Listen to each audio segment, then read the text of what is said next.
I ask start questions myself. Can you tell me about a time you overcame an obstacle and what you did and what was the result? Or, tell me about a time when you had conflict that you had to resolve, or you performed well under pressure, or you made a mistake, or you solved a problem, or you juggled multiple priorities. So it's all those sort of questions, and the ones I've just rattled off are pretty typical that you're going to get.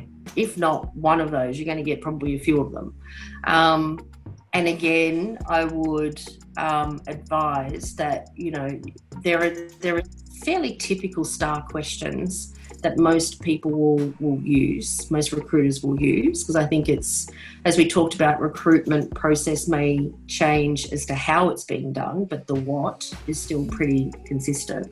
So those sort of things, it's all in the preparation. So again, doesn't matter how old you are, you've always solved problems. If you haven't had conflict, you've probably had conflict you haven't realised. So you've had some conflict. You've had to juggle multiple things. I mean, my goodness, starting at university, and you've got lots of assignments and exams. So you don't get one exam that you get 3 months notice for that you can just study and you do nothing else. So you're always juggling multiple priorities, and life.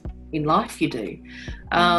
You've overcome obstacles, so just thinking through some examples that are relevant. So it's really, I can't probably encourage it enough, preparing for an interview, in going in and sort of saying, right, here's my experience. I've gone through my CV or my resume, whatever you want to call it.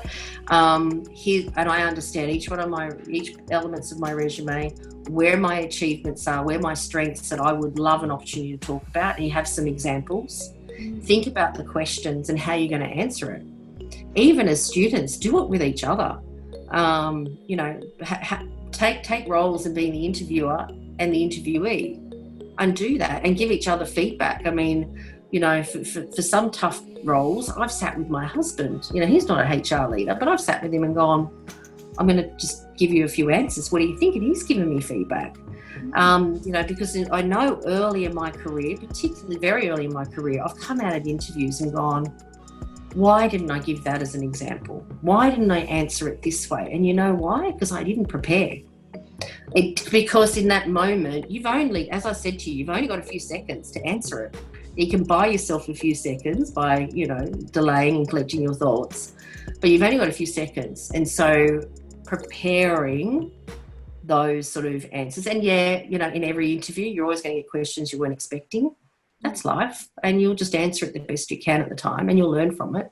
But preparation is key, and not focusing on, okay, I don't have the relevant experience. You have life experience. So far, you have life experience. So use those instead.